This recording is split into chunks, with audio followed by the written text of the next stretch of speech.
All right, does this work? Maybe.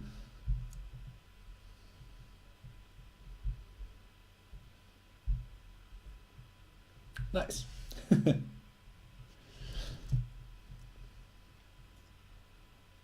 Nice. Seems to be a little laggy.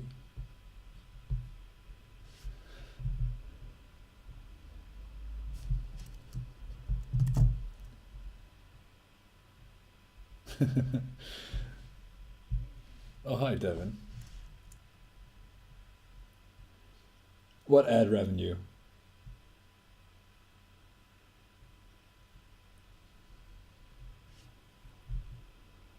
I should link my Patreon.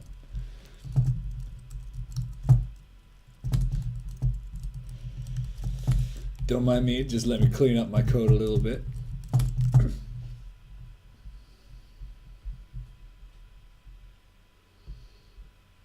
Hmm.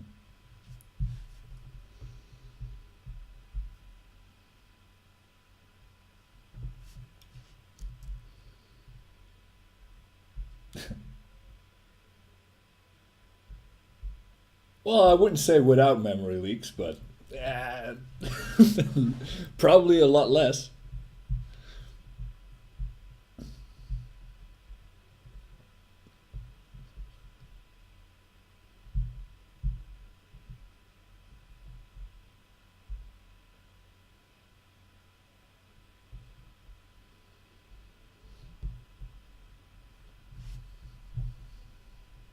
Yeah, it's got to be a better way to just see the chat.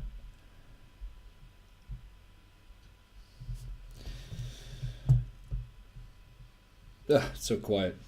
If I turn on my music, I don't think you guys will hear it. Right?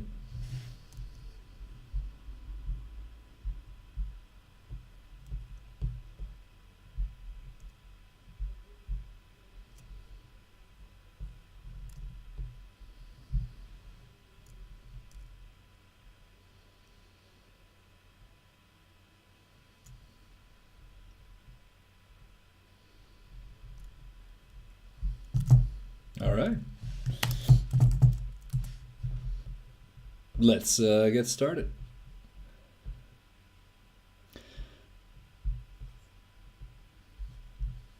I uh, I wrote down some things that we could cover right now. Let me see.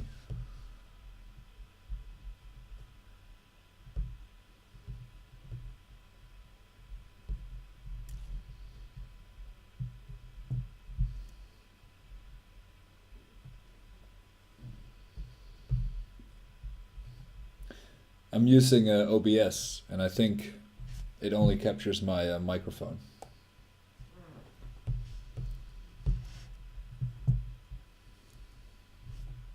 which is probably good because so much stuff going on in the background.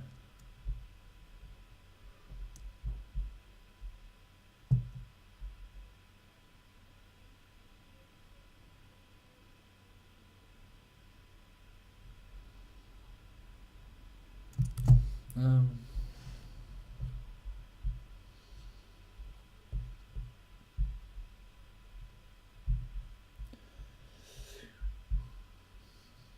yes. I sent out an announcement via Blackboard. Contains some of the topics I might be covering. I know a student asked me a question about frame rate independent timers. Uh, Something that is not default in the GXP engine. Probably with good reason. Let's see.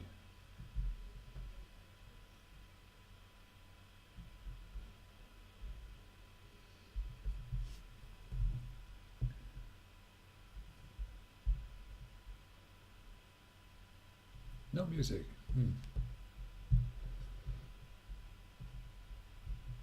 Maybe if I crank that volume.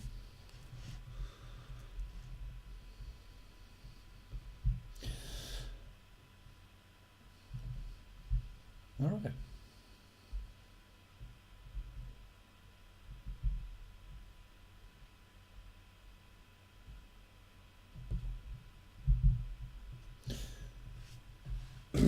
Right.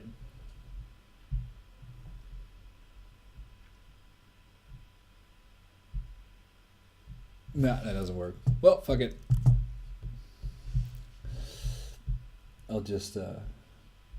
any preferences of what I should cover? Anything that you guys want to see? I saw a lot of people starting working on a simple arcade games like Asteroids, which I think might be a good idea. It's easy to get started with. Plus, there's a lot of functionality in the GXPEngine already that helps a lot with building an Asteroids type game. Yeah, just make a game. Shut up, make a game.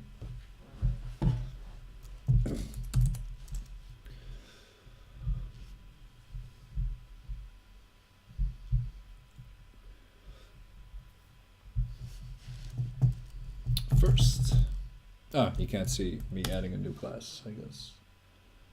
Ah, you'll see it pop up.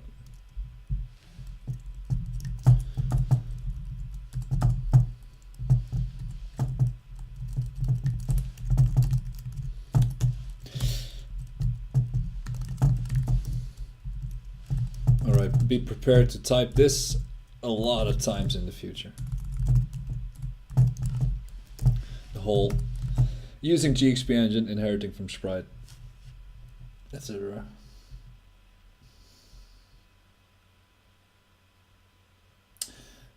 Depends. I could make a game. I could make a small asteroid-like game or something, or something similar to that, something fun. I'll have to look up some assets though to complement this. I don't think this bunny will do. But I've got a bunch of assets at the ready.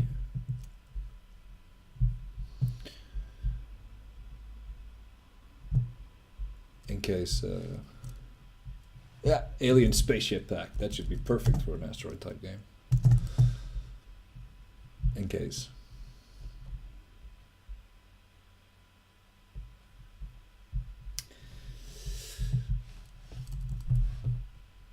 There's quite a few changes between this GXPEngine and the previous version.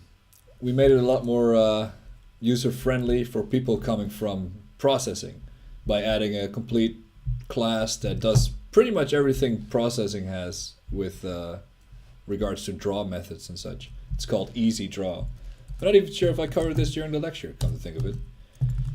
So if you want processing functionality in your game, you can make a Easy Draw processing object. Might be good to know. Oh, it has to have a width and a height, which should probably be about the same as your screen size. Nope. And like everything in the GXPEngine, you have to add it as a child. But this, I showed it a little bit in the sheets, or during the lecture, that you can use this to draw lines and text and such. That bunny would make for a great projectile, I guess.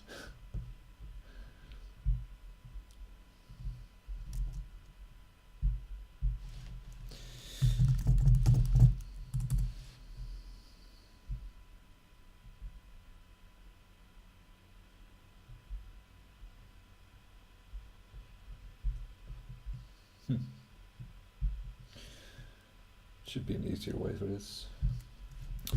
Right, let me look up some assets. I can cover a lot of the things I wanted to cover, like frame rate independent timer mechanics or movement and such, via implementing them in a simple game, I think. Shooting gallery, space shooter. This looks perfect. I don't know. Oh, you guys can't see because I created a fake background. Aha.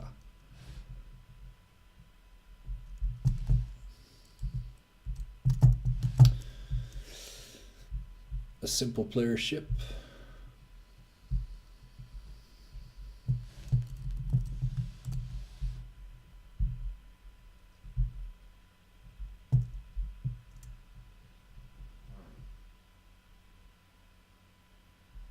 No, you can use methods like rectangle and ellipse. Actually, I'm not sure if ellipse is built in, but we try to copy as many functionalities from processing as we could without breaking backwards compatibility with the old version of the engine. So let me check real quick. Processing.draw sprite? No. Rect, yeah, rect is there. The same way. You can't see the autocomplete. Crap. Because that's a separate window, I guess. But it has an X, a Y, a width, and a height. Exactly the same as processing does. You just have to create an object first. This processing object here.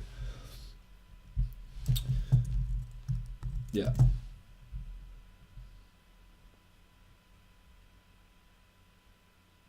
Yes, that is exactly which game it is. It's an old arcade game. So I've added a ship sprite.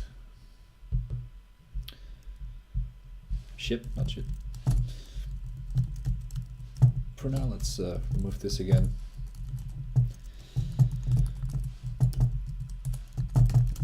Player. Putting it up here so you can exit it in other functions and such. New player. Added as a child. As you can see here, it's just a sprite with the ship.png instead of the player.png, which was the bunny. So I'm afraid the bunny is gone for a little bit. What happens if I restart it? Does it automatically grab the window again? I hope.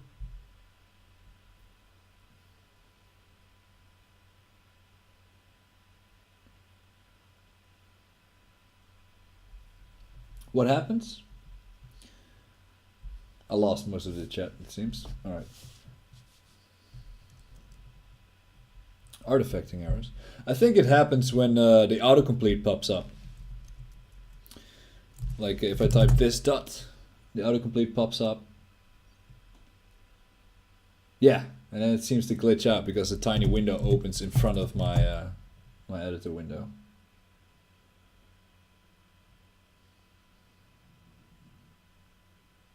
Yeah. Let me check. I'm looking at my stream full screen. It seems to work okay. But if I... Yeah, it flickers quite heavily when I use autocomplete.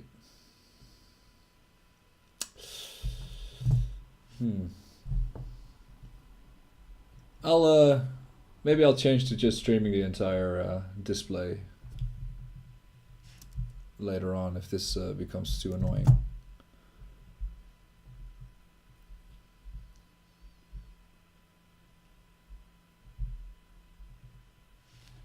Because right now I'm only streaming at development windows and such. I didn't realize the autocomplete would have this effect.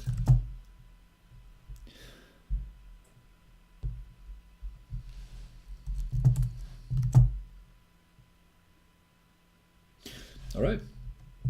First though. Oh, it still flickers when I don't do anything? I don't see it in my stream preview. But maybe if I zoom in. Meanwhile, I'll secretly keep programming a little bit.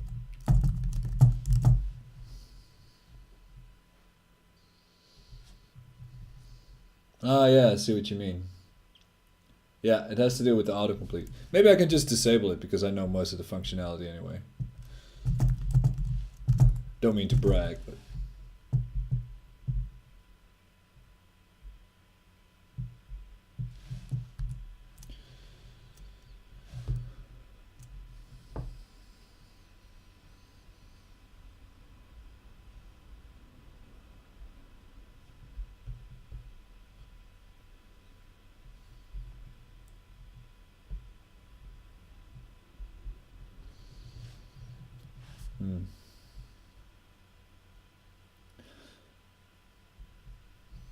Alright, I'll try something else. I'll switch to full screen streaming instead of just a window. Yeah, apparently. Let me check.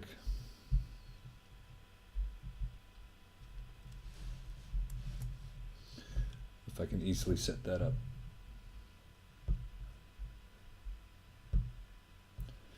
I'm using a 4K display. I'm not sure if Twitch is happy about that.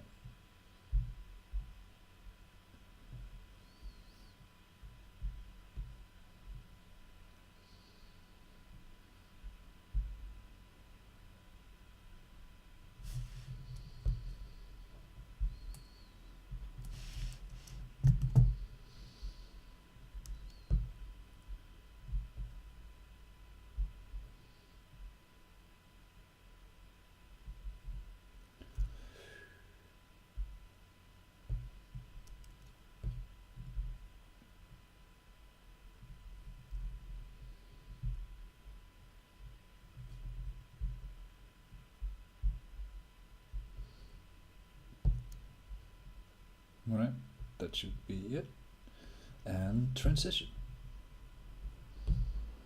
Seamless.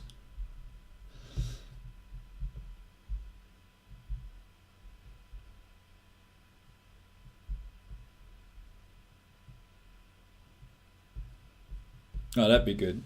Because I think I'm streaming at 1080p, which should be exactly 1/4 of my display, so it should kind of work. Tell me if it still flickers.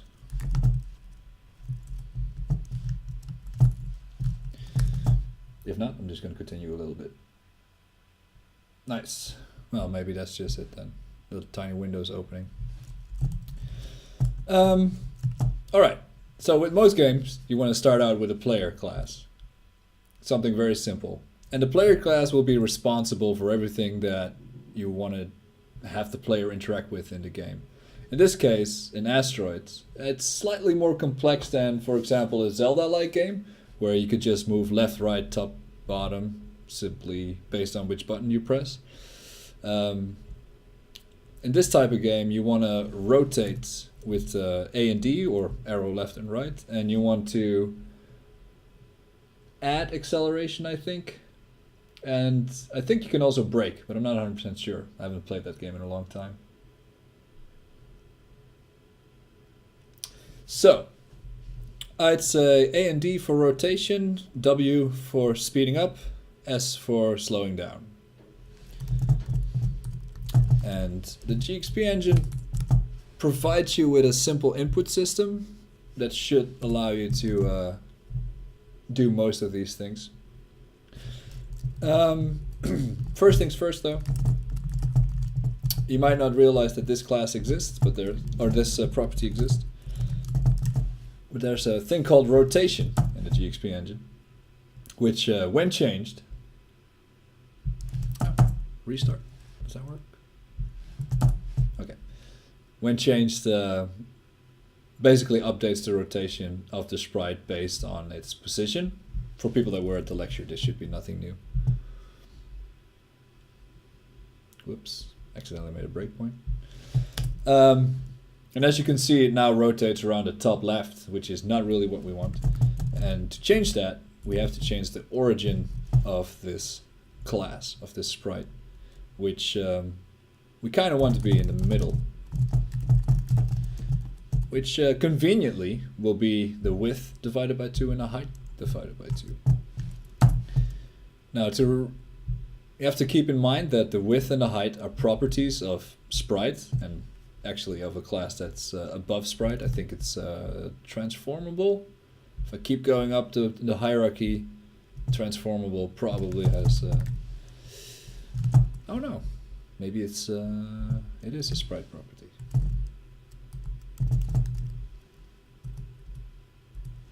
Yeah, it is a sprite property. Wow. Always gives a positive value times your scale. So if you use width and height within a class, in this case in player class, it will refer to the width and height of the sprite. If you use width and height within the game class, it will refer to the width and height of the entire game. In this case, they're 800 and 600 respectively, which is something good to know. The important functions of Visual Studio? This version of Visual Studio is the one I prefer working with for the GXPEngine because it is so simple. It doesn't do anything fancy. It does have formatting of code. For me that is Command-I, or Control-I actually, which I think is similar on Windows. And autocomplete is there. Yeah, that's really all you need. Formatting of your code and autocomplete, I think. If I press Control-I here, or Command-I, no, it doesn't do anything because my code is already pretty. Oh yeah, if people are looking for the documentation of the GXPEngine, I've uploaded it under Blackboard's resources. It's an HTML file. It is for the old GXPEngine, but it does contain most of the documentation you'll be needing for the game. It doesn't include any of the new functionality yet, like the tile engine and such.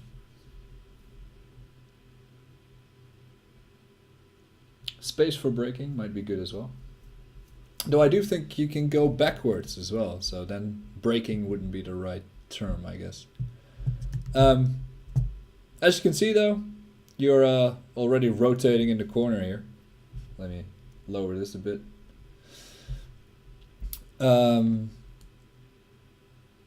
But that's not really what you want to do. You want to be able to move in the direction that you're pointing. And the GXPEngine actually provides some functionality for that, I believe. But first, oh, don't crash. We want to keep track of some stuff. Namely your speed, for example. It should start at 0. And if you press up or W, let's just use WASD, the speed should increase up until a certain point, because you don't want it to go infinitely fast. So let's say key W. In case you're used to the processing way of doing this stuff, it will look something more like key down, I think, or key code probably, equals W. That does not work in any more modern engine. So you have to check for the specific key code, because key codes can differ between keyboards.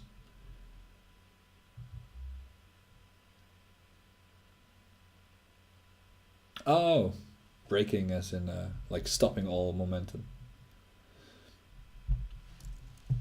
Yeah, that might be good. Might be good for debugging. I don't think it's in the game actually though, because part of the fun is trying not to crash into stuff while you're hovering around. So if we press the W key, we increase the speed a little bit. 1 pixel, that's a little slow. Maybe 8 pixels per second extra. That might be a little fast. But we do want to maximize the speed at a certain point. So you can do this in several ways. You can check like, hey, if speed is more than 64 pixels per second, speed equals 64. So this basically limits it to having a maximum speed of 64. And we can do something similar for S, but the other way around. -2. And then if it's smaller than -64, the speed equals -64. So that limits the speed between 64 and -64. Yeah. So there is a move function, but I believe there's also a... Wait. Oh yeah, I remember now. Let me quickly try if this works.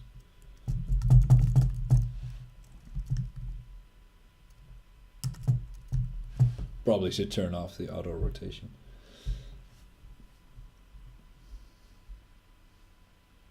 Oh yeah, I think you're right. You have to propel yourself, so you can't really brake. You just have to like propel yourself a little bit. Well, this will be slightly different then.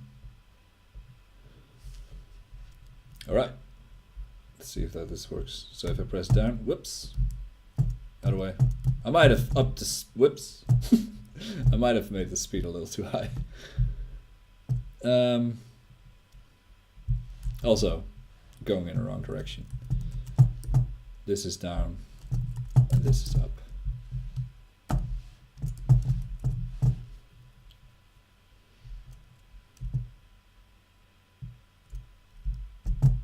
There we go. Oh, oh. And because I saved the speed variable, you basically will keep going in the direction you're already pointing until you try to nullify that speed again. All right, gonna do the same thing really quickly, but with a rotation. If it's D, this dot rotation equals, or just rotation equals rotation plus 2 again, I guess. Yeah, how fast can we rotate? Pretty fast, I think.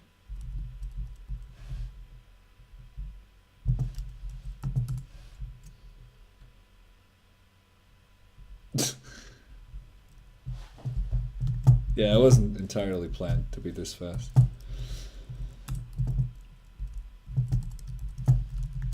Yeah, that's what you get when you copy code. You have to change everything. And the same thing for the A key, but in the opposite direction again. I'll show you a way to do this more easily in a second.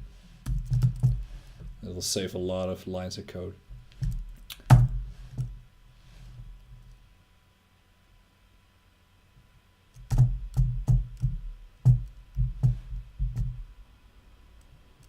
Oh, whoops, I made a mistake. I limited the rotation, not the rotation speed. Maybe I should just remove this. I forgot, you have to be able to rotate your ship around fully. And I don't think there's inertia on the way you... whoop. Stop. Okay.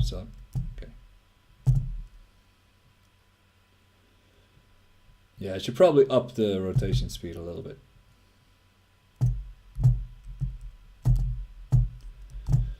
Alright, to make it a little easier on ourselves, I'm gonna implement a little safeguard. Notice the move function here, by the way. I'll come back to this later.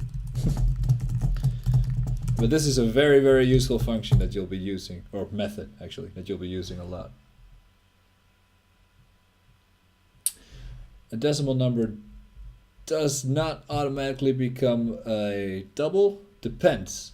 If, for example, you say double A equals 0.1, then it does. But if you say float A, and you have 0.1f plus 0.1, yeah, it won't even compile.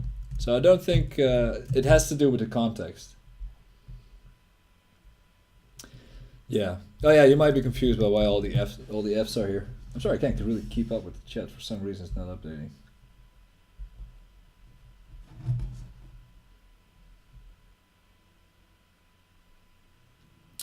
Yeah, so you have to put the F behind every number that is a float.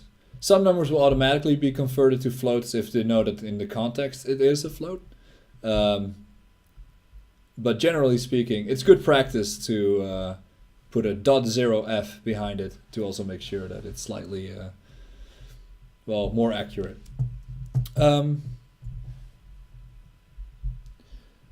Let's see. That's right. Increase rotation speed. First though, I'm gonna do something else real quick. We have an X and Y position still. The move method will automatically alter these for us, but I still want to put in some safeguards. For example, if my X value is larger than the game.width, and it's also good to know that every object in the GXPEngine has access to the game variable, which contains the width of the screen. So the game.width is 800 in this case. So if it's larger than 800, x becomes minus equals game.width. What does this mean? So we basically deduct 800 from it again, so you pop up at the other side of the screen. If x is smaller than 0, which is the left side of the screen, x is plus equals, or just do it like this, x plus the game.width. Let me quickly check if this works the way I intended to. So it should now be limited on the horizontal axis slightly. Whoops. Okay, well, okay, oh. Yeah, it seems to kind of work. 64 might be a little fast. And it's gone. All right. Yeah, it seems to have almost the intended functionality that I've been looking for.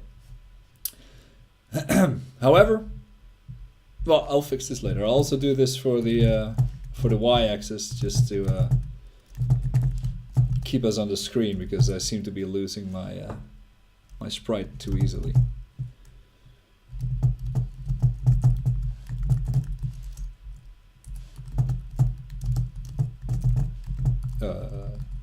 0.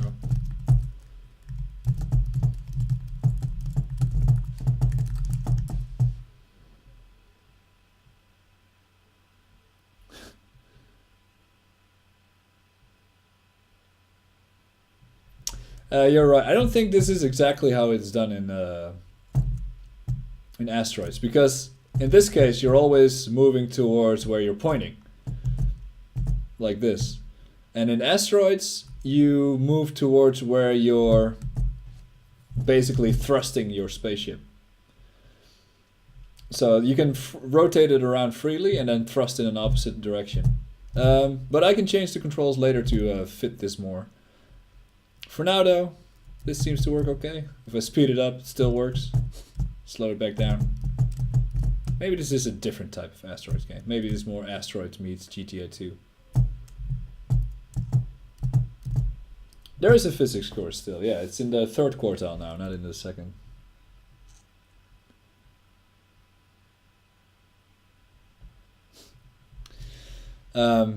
I gotta make this look a little bit better by not just checking if my x is larger than the game width, but also the game width plus my own width divided by 2. Because my origin is in the middle, I want to add my own width of the sprite to it so that I'm fully off screen before I start appearing on the other side of the screen. Whoops.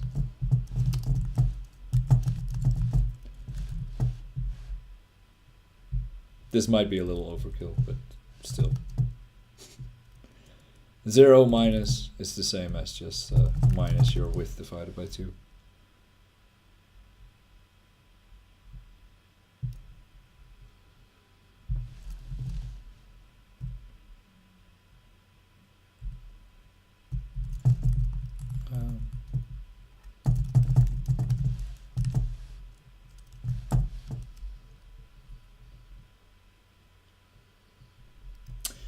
I can show you how to do a simple mouse press similar function. Yeah, this looks a little bit better. Okay, I'm going to limit that speed. But now you have to be almost completely off screen before you pop up again. And I did this wrong. This has to be this. I'm going to use the mouse maybe to fire instead of space to show you how you can get mouse input.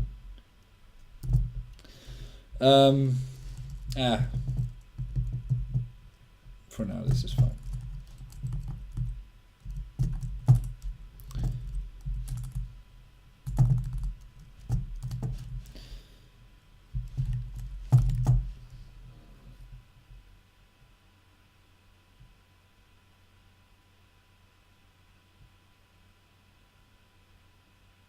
What's up?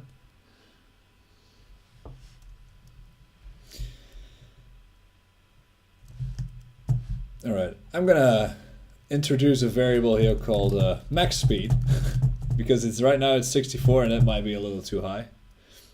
Just gonna set it to 32, and I don't want to have to change this everywhere again in all the places, so I'll just do it once. Notice that there's a minus in front of the max speed here, so it can head in both directions.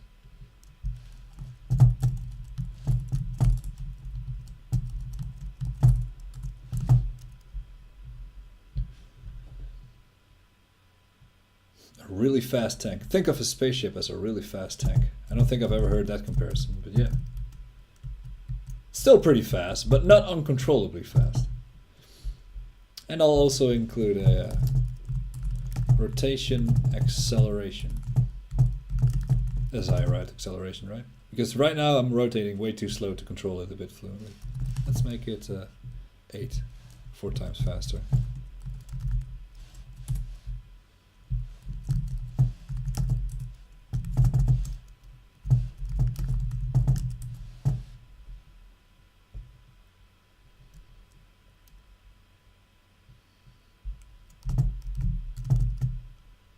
Alright, this might be a little over the top, but if it works, it works. It's too fast. Alright, doesn't matter much for now.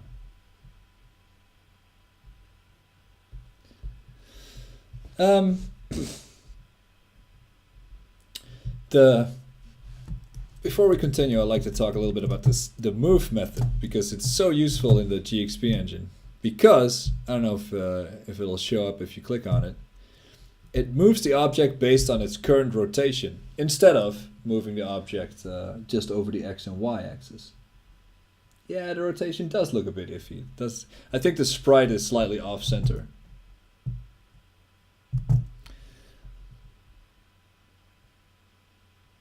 It's also because the spaceship doesn't rotate around its center, it rotates around the wings. So that's why it also probably looks a little bit weird, if this were a real spaceship.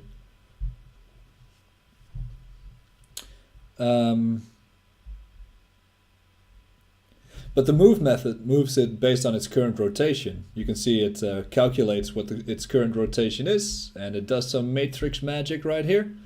But that means that this move method moves 0 over the x-axis and your current speed over the y-axis, because the move method wants a step x and a step y float. Don't crash, please. Okay. So in this case, I'm just moving it over the y-axis because this sprite is facing up. So if I would move it over the y-axis upwards, it would move forward. But if I rotate it, that doesn't matter because it still moves forward compared to where the sprite is pointing.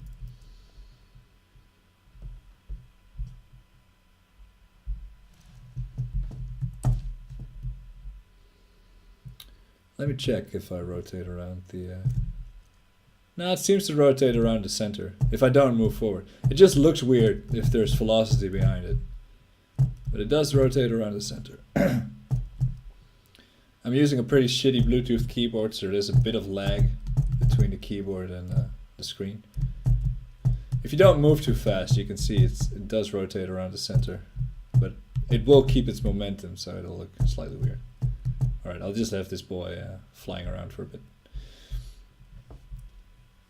But yeah, the move method is going to come in very handy, especially in these types of games.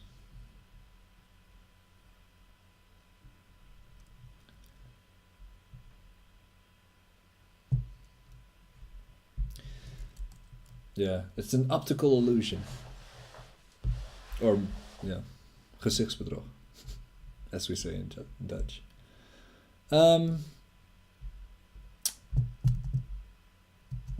I want to be able to fire a projectile, maybe. So far, the only projectile I have right here is this little boy. Might have to do for now.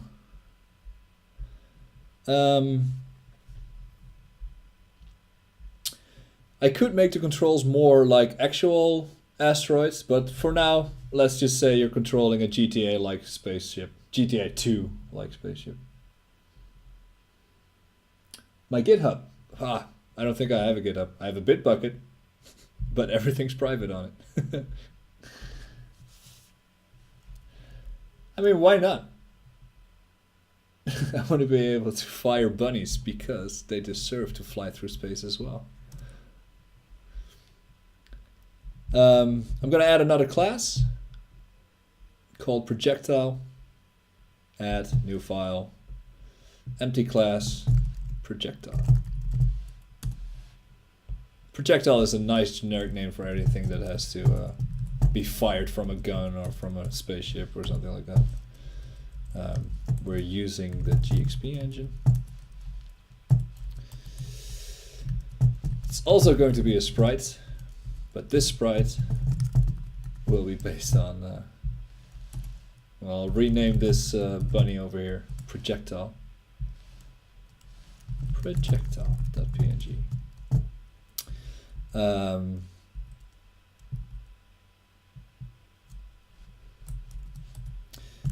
So what should a projectile do? Yeah, poor bunnies.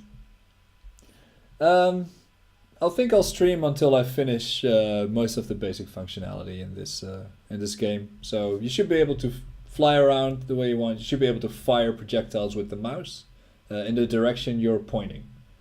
Maybe add an asteroid that you should be able to hit, but that might be a little too much for now, because that includes a bit of collision detection as well.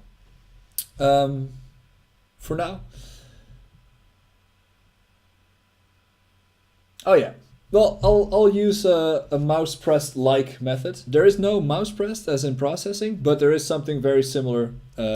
Basically the same way we're doing it as with the keyboard, that you can check if the mouse button has been pressed.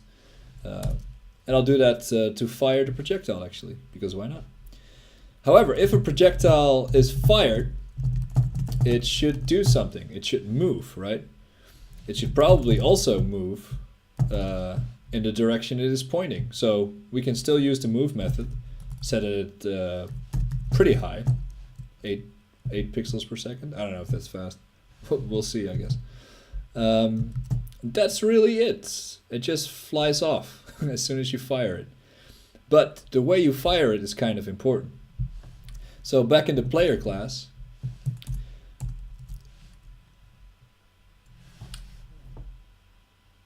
vectors. Not yet, but in next quartile you'll be building your own vector classes because it's part of the physics course. You'll have to make your own vector class and add your own physics to that, normalize dot product and stuff like that. Because the GXPEngine is mostly based on Flash, it has the X and Y variable instead of a position that is actually a vector. But you will be changing that later on for yourself. However, if you feel like you need it, you can feel free to add it. You should be able to edit the transformable object, though you might break some other stuff if you just do it like that. But there is definitely a way you can make a vector with an X and a Y that doesn't break any of the code.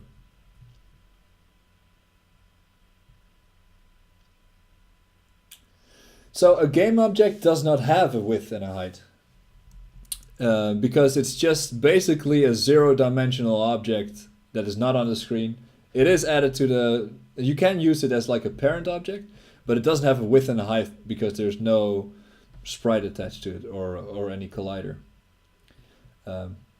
So it doesn't have a width and a height. It does have an X and a Y position, but no width and height. Yeah, you can. By default, it has no collider though, so that should be pretty much empty. First, I'm gonna fire up some bunnies. Oh wait, that's another question. Yeah, collision checking can be quite complicated if you wait too long. But there's a collision check method built in. Destroy the object after it has been created without sending it off screen. Yes, there is. In fact, we recently updated the way that works. So if you look at the documentation, it might be slightly outdated. Yeah.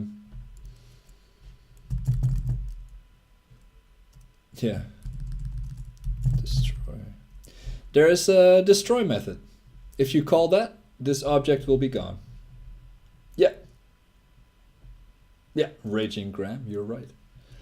Remove child, if you do it from your parent object, or destroy, which if you look at the source code probably does something very similar, like goes to the parent.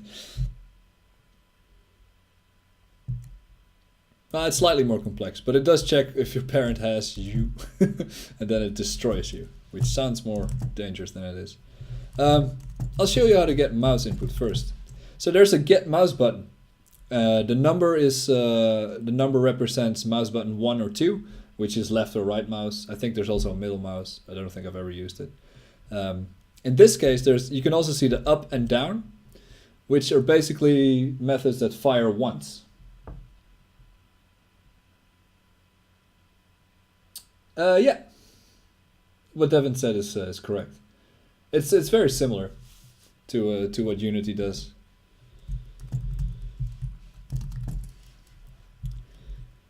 So, not up, but down.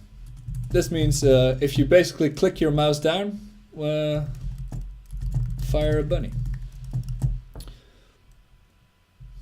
Yeah. So this is similar to the the mouse press method of processing. However, you can do this in every update function. So you can do it in player. You can also do it in projectile if you like in the game. You can add your own functionality based on which class you're in, instead of having one mouse pressed method. Yeah, back in your day, I remember back in your day when on destroy could cause memory leaks even. But we fixed most of that. It also doesn't cause any dead pointers anymore. It shouldn't, at least. Yeah, it's cleverer. Now destroy destroys the object you're currently in. It's not like Unity where you have to destroy your own game object. If you call destroy, the object that calls it will be destroyed. So if I call it here, if I click the mouse button basically, I will destroy myself. Which sounds kind of weird.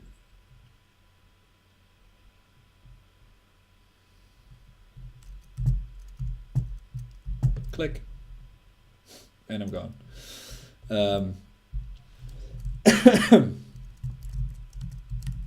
But we don't want to do that way.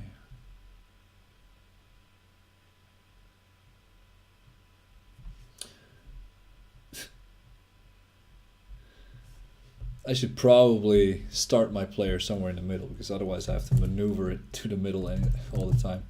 Player.x equals 300, 400. Player.y equals 300.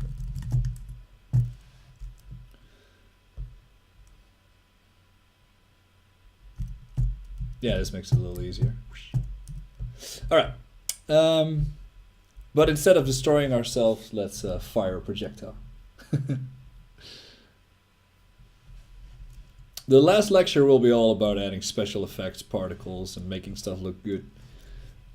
Because at that point you should have enough experience with the GXPEngine to be able to polish whatever your game is you're working on.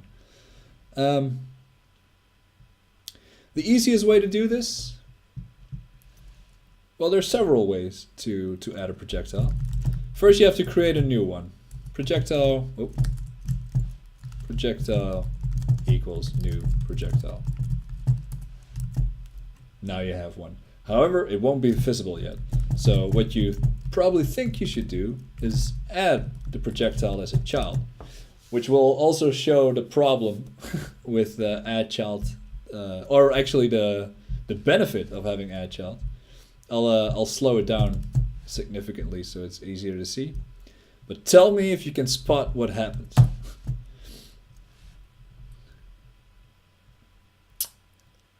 So if I click, it shoots the bunny. But oh, if I rotate my player, the bunny rotates with it, which is probably not what we want. No, I can click a lot of times and it will create a new one every time. And they'll just slowly move off the screen. And yes, that is what it is, because it's a nested method. So adding it as a child to your player means that it becomes dependent on the player. So if I shoot once or twice and I start moving, it will move with me, which is not what we want. We want it to move independently from us. So easy way to fix that is to just do game.addChild. Game refers to your MyGame class right here. And by adding it as a child to that, it won't be dependent on the player anymore. So if I shoot now, you see it spawns there and it moves downwards, which is what we wanted to do. However, we don't want it to spawn anywhere. We want it to spawn near where we are. So maybe we set the projectile X to our own X and the projectile's Y to our own Y.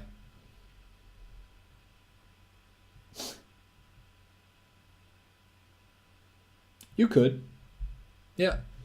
In fact, you can copy or like cut this code and put it immediately in if you create an update function in your game here. Yeah, you could do that.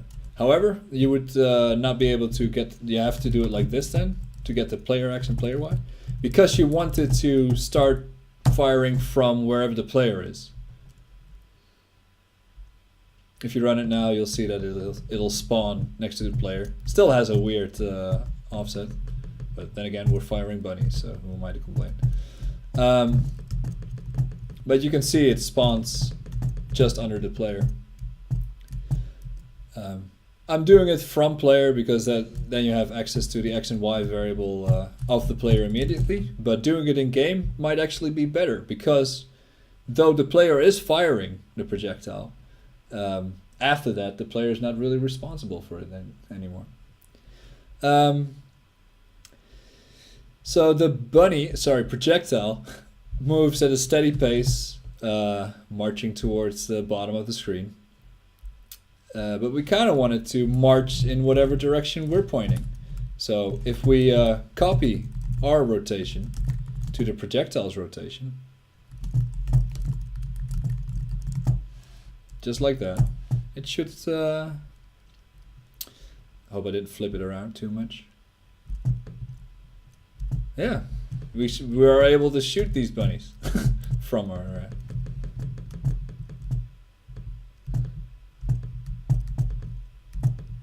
Right. Well, there might be another problem with this, and see if you can spot it. Yeah, we do. Yeah, exactly. We still have to set the origin of the bunny because right now it's completely off.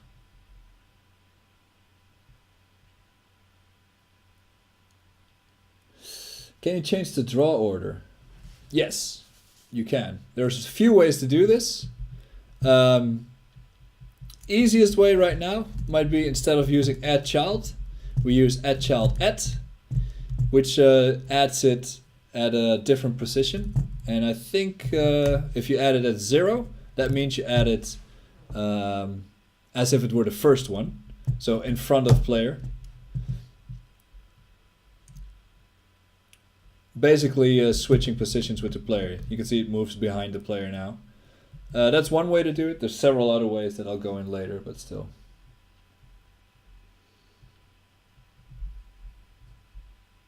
For some reason, the sprite.scale gets flagged.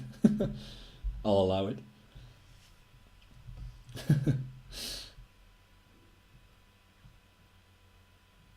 Yes, add child add basically does the same as add child, but add child adds it on top of everything. And add child add, you can tell where to add it. So if you have 4 sprites, if you add it at 3, it will add it slightly before the last sprite. If you add it at 0, it will add it in front of all the sprites. But yeah, there's some stuff off with the projectile that we can fix right here. For example, the scale is probably slightly too big. That's set the scale to maybe a 10th, 10%. See how that looks.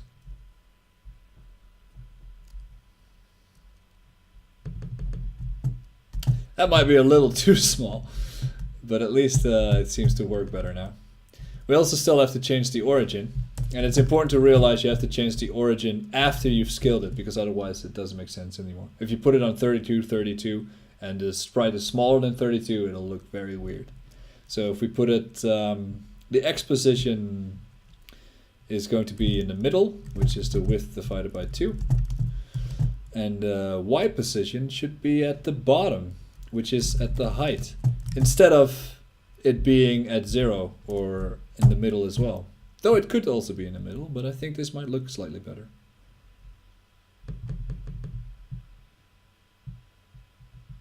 Still seems to be a little off. Maybe the sprite is slightly weird.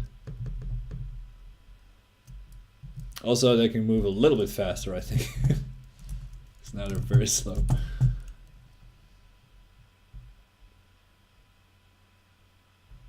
They're little bunny bombs. There you go.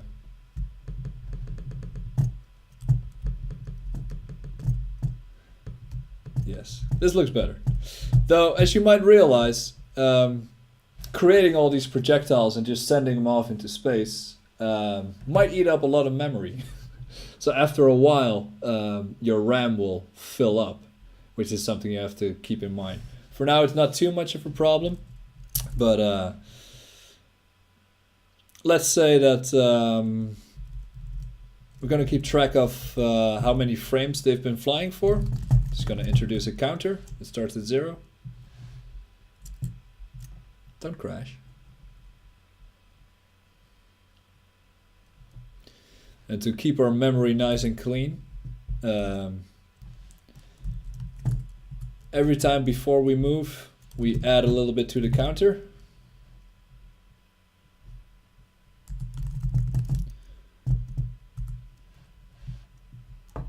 Come on, stop crashing.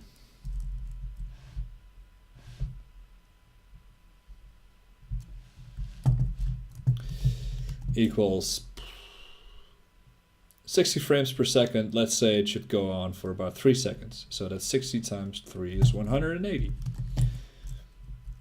So if the counter reaches 180, we destroy ourselves after 3 seconds. And destroying yourself also removes you from the draw, meaning that your RAM will be freed back up. And put a return below here just so that the move doesn't get executed.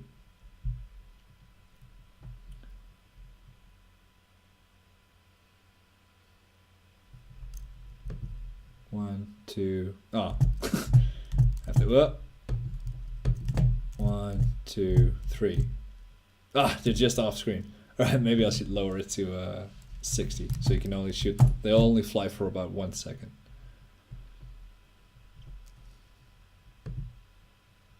Better.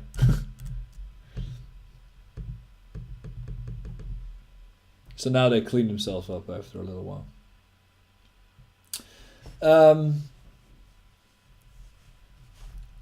Remove? I don't know. Remove?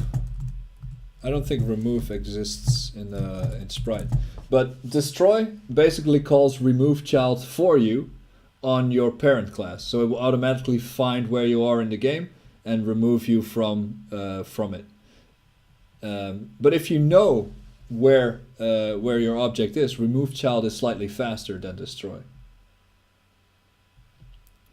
Yes. So right now we're using a counter as a timer, which kind of works because they disappear after 60 frames or 1 second. But let's actually use seconds, which are quite nice. And the easiest way to do that is by introducing sort of a timer as well. Float time passed.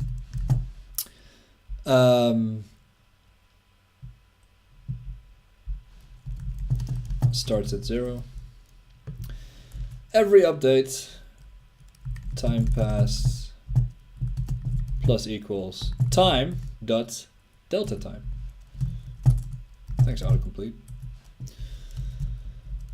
So delta time returns the amount of milliseconds passed between frames. So if you're at 60 frames per second, that would be 1 divided by 60 is about 16 milliseconds. So 0.016 seconds.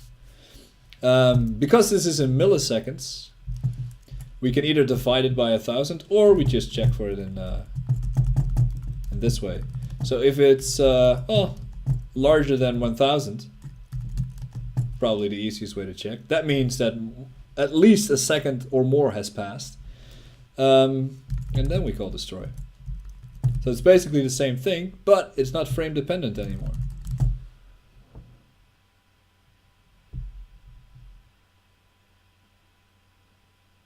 Oh, gain.main.remove.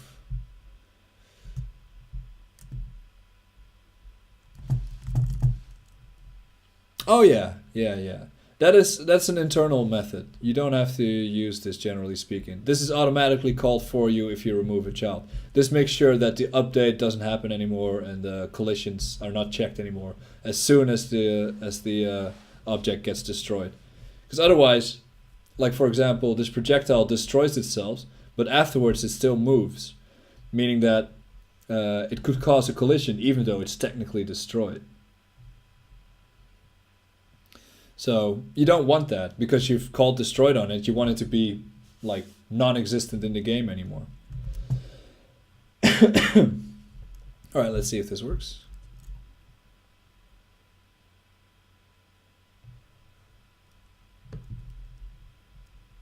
Click, click, click. Yep, seems to work fine. Same as the other one. So after exactly 1 second, it should delete it.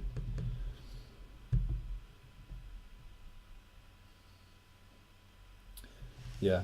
Close. A float. Yeah, it does make it a float, that's correct. A float is actually quite imprecise, which is also why I don't use equals 1000 here, because my compiler even gives a warning. Comparison of floating point numbers can be unequal due to the differing precision of the two values. So comparing floats should always be larger than, smaller than, larger than or equal to, something like that. In fact, this should be larger than or equal to.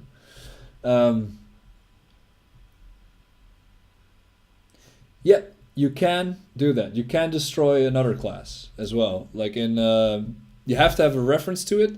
But for example, here, if input.get key down spacebar, I can call player.destroy.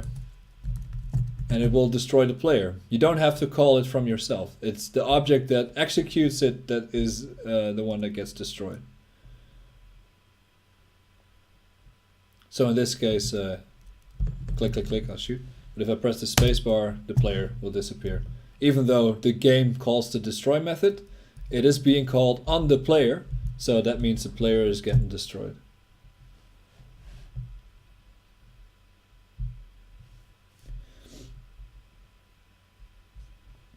All right. So we have our projectiles that last a little over a second. I'll make them go slightly faster again, because why not?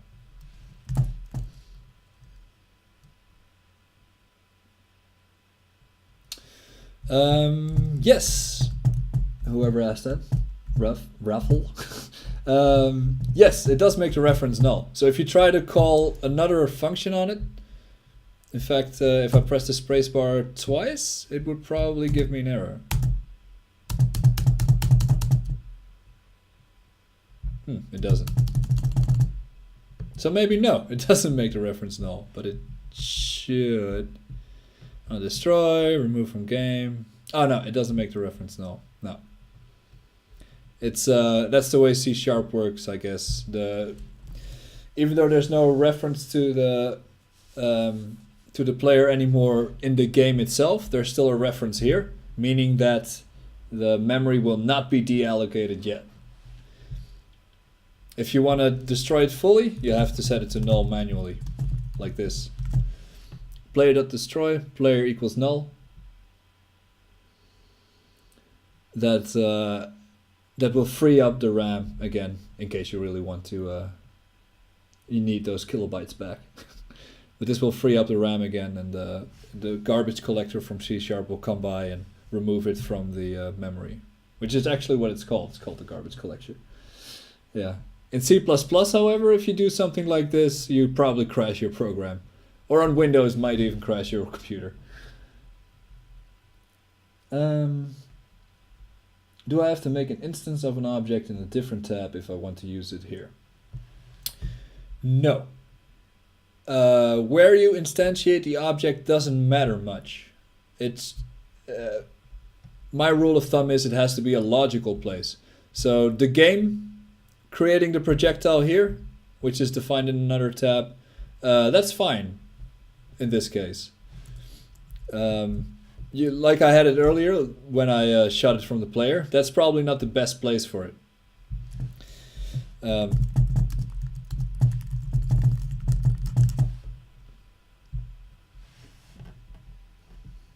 C# is pretty close to Java. Yeah, it's very close to Java. It's in a lot of ways quite similar. Java has been updating itself a lot lately, but it's still pretty much the same thing. Java and C# are very one-on-one, which is also why I wasn't for using processing in the first quartile, to be honest, but because it's so similar, I'm not against it either. Because the programming skills you learned during processing will pretty much translate syntax-wise to C#. Yeah. C# is a pretty neat language. Do you know why it's called C#? Because it's C++. Make it char. God, autocomplete. Plus plus. And this makes a sharp sign. So it's actually more based on C++ than it is on yeah, C hashtag C pound. It's actually based more on C++ than on Java, but they added so much functionality to it to make it more user-friendly without the whole memory management part of C++, the whole header file thing. So yeah, now it's more or less Java, but made by Microsoft.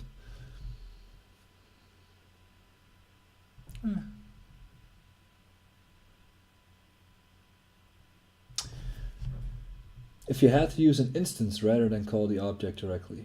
I'm not sure what that means. Oh, okay. So you mean like I create an instance of a projectile, and there I call the project.x and such. There's no such thing as the projectile type.x. That doesn't exist. So you have to create an instance if you want to change the instance variables. Link is pretty nice though. Link Q is pretty useful. Does a lot of algorithmic functions for you without having to rewrite a lot of stuff. It's already past 9. Crack. We can fly around a little bit, stay on the screen, shoot bunnies that are slower than us.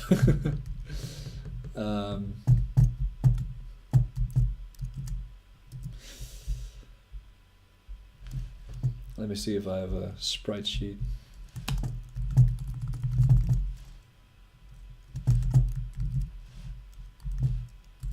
Meteor?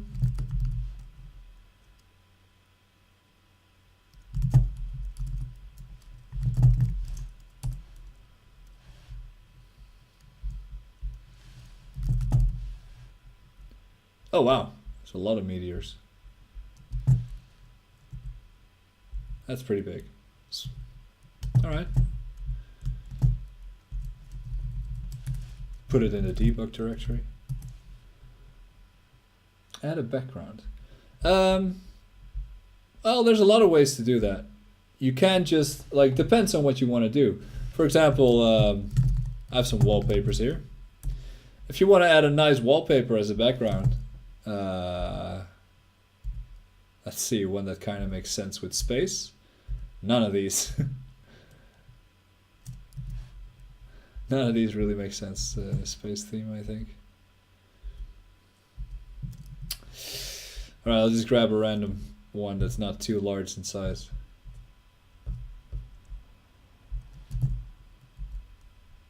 Oh, this one kind of makes sense. So, background.jpg. If you want to add a background, you can create a sprite equals new sprite background.jpg, and the only thing you have to be really careful of is that you add it first before you add the player, because then it will be behind the player. Oh, I should have called this background.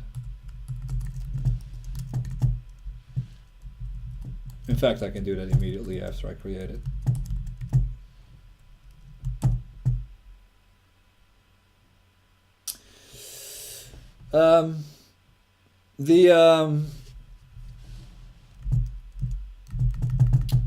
The tile engine that I made can handle up to millions of tiles in the GXPEngine, but it's because it only checks the tiles that are near you. It doesn't check all the tiles. PNGs are lossless, so that means that if there's no compression. It saves every pixel, similar to a bitmap, but in a more compressed format. So PNGs are recommended if it has to be pixel perfect, especially with pixel art. JPEG does not work with pixel art. JPEG is way smaller though than PNG. Like this background image is 72 kilobytes. That's way better. I've added it here, but now my bunnies probably won't be visible because they'll be added behind the background because they're added first. So I'll have to change my add child add here to 1 instead of 0, so that they are in front of the background. Yeah. Yeah. But yeah, adding a background, don't make it harder than it has to be. Just use an image. You can also create a single color background by using the processing kind of library, probably. Like the Easy Draw. I like to call it processing instead of Easy Draw because that's basically what it is. So if we create a new Easy Draw that is the same size as our screen, and we add it as a child, we set the fill color to, I don't know, something gray, 333, 33, and then we draw a rect 800 by 600. It should create a, well, 33 might actually be very dark, so you won't be able to see it.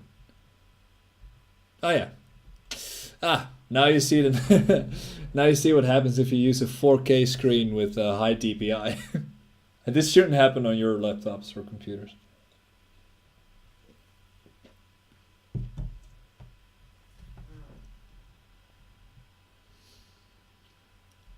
Yeah. Yeah, you can see it's exactly 1/4 of the screen because my display that I'm working on right now is 4K, but I've set it to 1080p, meaning that it's actually 1/4 of the resolution. So actually I'll take a screenshot of this and I'll send it to Paul so he can fix his fucking code. But yeah, this shouldn't happen. Nice. But that is actually, might be a bug for high DPI screens. Well, what do you mean? This expensive 4K monitor, this hyper expensive 4K monitor that is next to my very expensive 165 Hertz monitor? Well, I'm not flexing. Which is next to my Oculus Rift, which is next to my 5. I do this for a living. I have to probably I have to have these things for most of my freelance work. For now, I'll keep the background in. I actually kind of like it. So a question: can you scroll the background based on your position? Yes, you can. Quite easily, actually. For example, if instead of just making the background and then forgetting about it, I make it a property of this class. In the update function of your game, every time after everything has been updated, you can say background.x equals player.x times 0.1 or something. Like it moves a little bit with the player.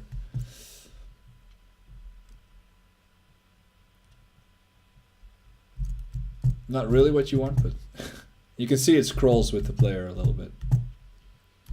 But you probably want it to move in the opposite direction, so it's minus 0.1.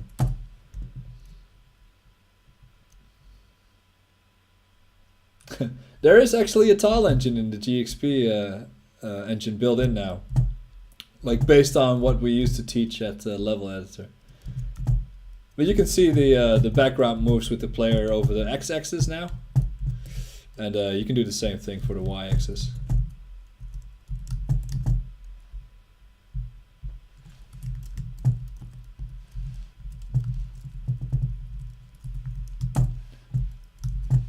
Whoops, forgot the semicolon. I was wondering when that would happen.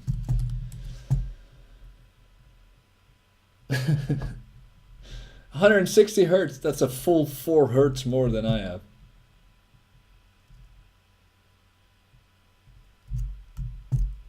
Yeah. Of course, it'll flip around as soon as your player starts changing your position. But it does create a nice depth effect. As soon as you start flipping around really fast, it'll look slightly off. Yeah, but if you make a Zelda-like game or anything that you have to stay on the screen for, then this would work quite nicely. Yeah.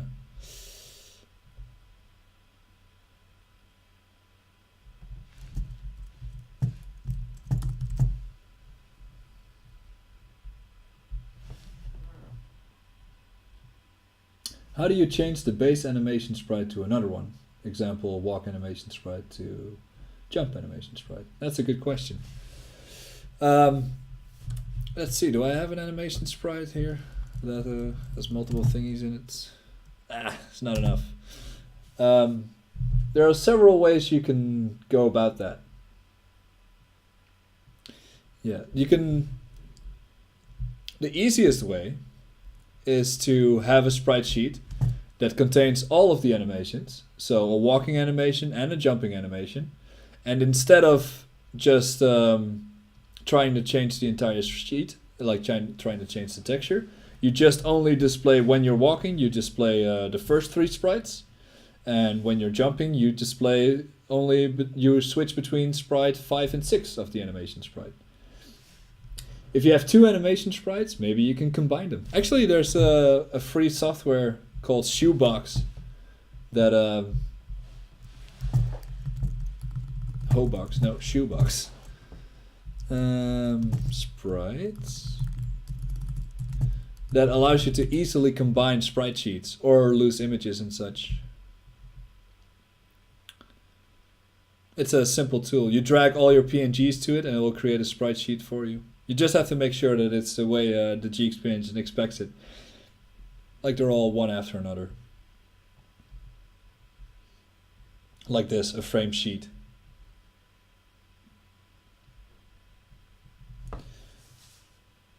A Hobox, yeah. It's I don't want to talk about it. It's something else. If you do, however, are dead set on using 2 animation sprites, there's a way to do that, but it's a little bit more complex, and I don't think it's basic enough to go in right now because I think I'll lose a lot of people, the people that don't understand it yet. However, if you can use this for now, that's fine. But during the lab, when is your lab? Tomorrow, or did you already have it? I don't know what all these names were. I don't know if you were in my class or not. Yeah, it's made in Adobe Air, I think, which is pretty dead. I don't think it's updated much anymore. But still, it's free and it works pretty well. There's some free alternatives to this that I used in the past, but I don't think they still work. I don't think they're still free, I should say. I think they started asking money or wanting you to contribute to their Patreon. Yeah, so you need the Air runtime environment. What language do you think is the best overall? Oof, that's a loaded question. To program in, I really like Python because it's super high level. So if I could do everything in Python, I probably would. But because it's so easy, it's like programming in pseudocode. C# is quite nice though. It has everything you could really want from a programming language, from templating to simple link-based algorithmic functions. Everything is there. I am one of the few people that really like C++ as well as a language because it gives you so much freedom, but I don't think it's not very user-friendly, and it could certainly be improved in certain points. But there's only one language I really don't like, and that is PHP. I don't know if you've ever made a website with it, but it's made by incompetent fools. If you have more experience with Java, I mean, you'll do fine with C#, but I've been using C++ 14 in Unreal lately. That's been treating me quite nice. But having to compile everything, including the entire Unreal Engine, before testing something, like here, I just press the play button and it automatically runs because C# has a runtime. If I want to test something in Unreal, I'll have to wait at least 30 seconds for the one class I have to compile, and then it has to start up the editor and such. So it's a hassle. And speaking of hassle, Haskell. I've used Haskell quite a bit for functional. It's a functional programming language, right? Not an object-oriented one. I've used it for certain AI-related topics. I wouldn't use it for anything else, I think. If you want to find out if you can win at chess, like if there's a winning move, then Haskell is your guy. Otherwise, no. Thanks. I saw an opportunity and I took it.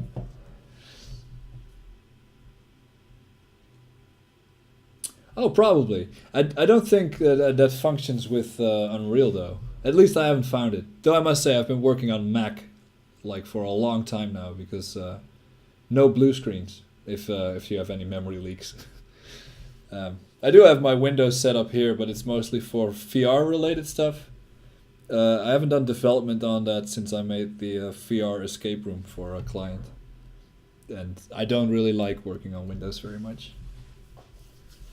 If you want to try something other than Windows and you don't have the money for an Apple product, which I can totally understand, maybe have a look at Ubuntu, which is free. It's Linux.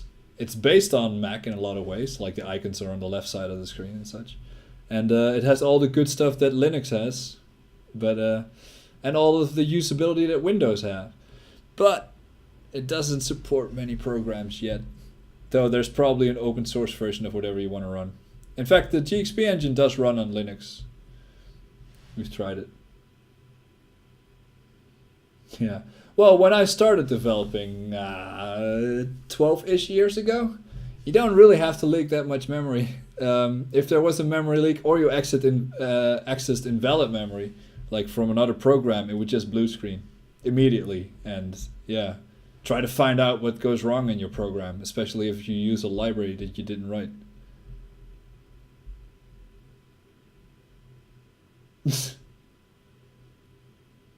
I don't know if they still have the Unity desktop environment. That was pretty crap. They still have it? Last version I used that had a GUI was 0.8, I think, maybe 9. Anyway, alright. We got a machine that fires bunnies. We have a background that slightly moves with us. Rotating sprite. We read input from the keys, input from the mouse. Keep our object on screen. I think that's all we can ask for now. I also probably should shower at some point.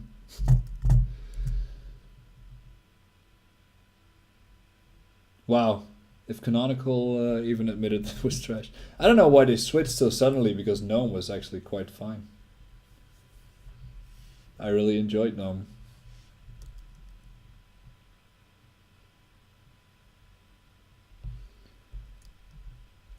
My friends, a lot of my developer friends are using Arch Linux, but that might be a little too hardcore for me.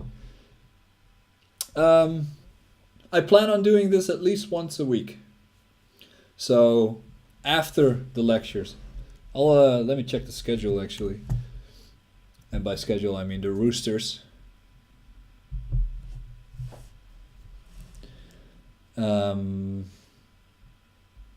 So my next lecture will probably be on Tuesday or Wednesday. God, that's going to be a busy week. Oh, it's both my lab and my lecture are on Tuesday. So that's a full 5.5 hours of me. Ah, it's an RC4. Luckily it's not summer, because then you'd sweat your ass off.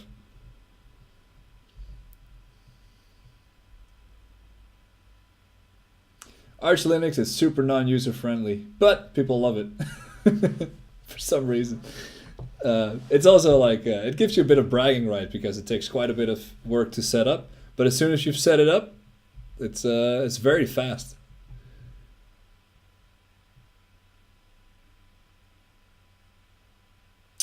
I have no idea. I think it's made by the same people that sold us Blackboard.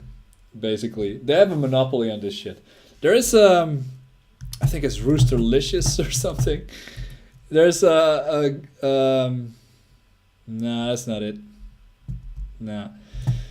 There is a website made by a hobby ICT teacher that basically leeches all the data from the Rooster website and puts it in more readable format. And it also allows you to see if a room is taken for a day, which I can't even do. I would love to see it.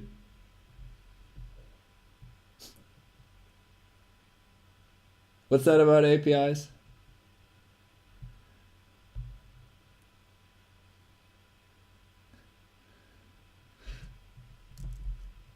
Did you guys have Renee as a lab teacher?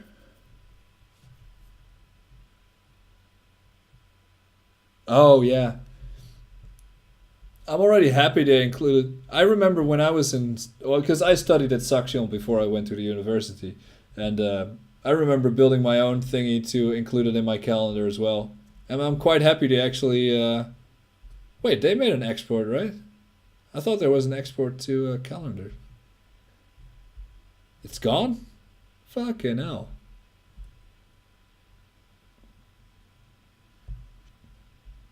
That is stupid.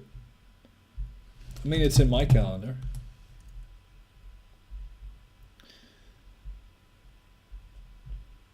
I think you can include it now via your webmail or something like that. There is access to your calendar, like, pretty fast. Pretty easily. Alright. Let me know if you people are interested in me doing another stream like this. I think it's fun, but it does cost me quite a bit of my spare time, but I think that's okay. I need to get used to the GXPEngine again anyway. Once a year, I have to relearn the GXPEngine.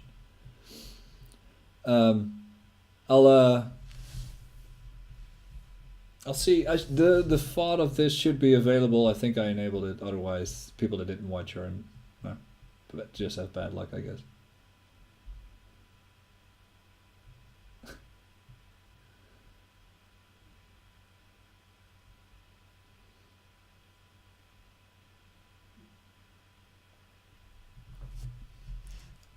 Oh yeah, I just use the Rooster as well because it changes quite often as well. So if you do import it from Google Calendar, like you make a Google Calendar import, be sure to update it every now and again because it's not uncommon for the rooms to change, for example. Usually not the times, but the rooms for sure. Thank you. I did my best for my first stream ever. You're welcome. I don't think I even got to cover most of the stuff I wanted to cover. Did cover time-based stuff. Yeah. Have it be relying on seconds instead of frames. Blackboard. Whoops, that is bright.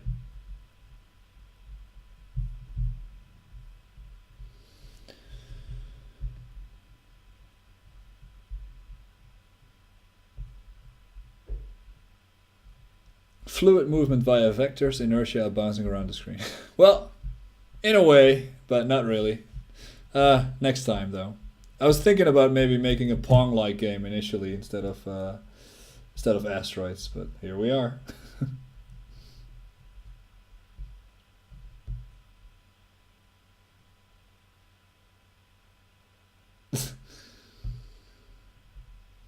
All right.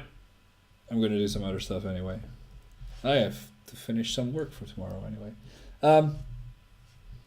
Thanks for watching, and yeah, give me feedback about this. Like I said, it's my first time anyway.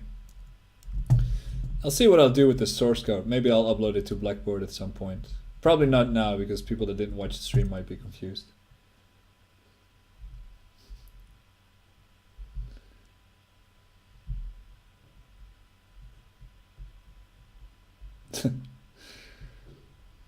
I'm just happy it didn't crash. I gotta find a better way to stream Visual Studio though. That doesn't crash everything every time it tries to autocomplete.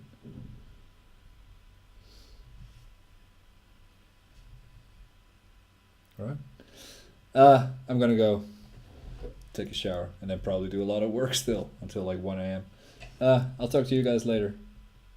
If there are any questions or anything, feel free to email me. And otherwise, good luck in the lab tomorrow for the people that have a lab with Paul. He probably knows all the answers. And tell him about the issue with the canvas not working on high DPI screens. He'll know what that means.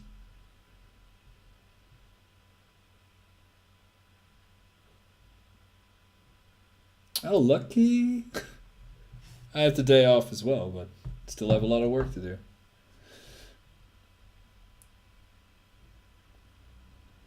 Yeah, I don't know if you can subscribe. I don't know how that would work. A partner? Yeah, I don't see that happening anytime soon. Maybe when the Unity lectures start in 2 quartiles. I was thinking about doing the same thing, because I don't know if you've seen it, but the last quartile, the 4th one, is slightly shorter because of the holidays being in between some of the weeks. So that means there's only 5 lectures I can give and 5 labs instead of 6 that I can do now. So I was thinking about actually doing the stream for that, just to make up for a lost time as well and answer some extra questions. Because a full extra lecture missing, that's quite a bit. And you can convey a lot of information in that. Yeah, would be a shame to miss out on it, because Unity is going to be really important in the next year. Like in your 2nd year, you'll be using it at least twice to build projects with. Maybe 3 times even. Alright. Anyway, see you guys later. Have a good night. And bye-bye.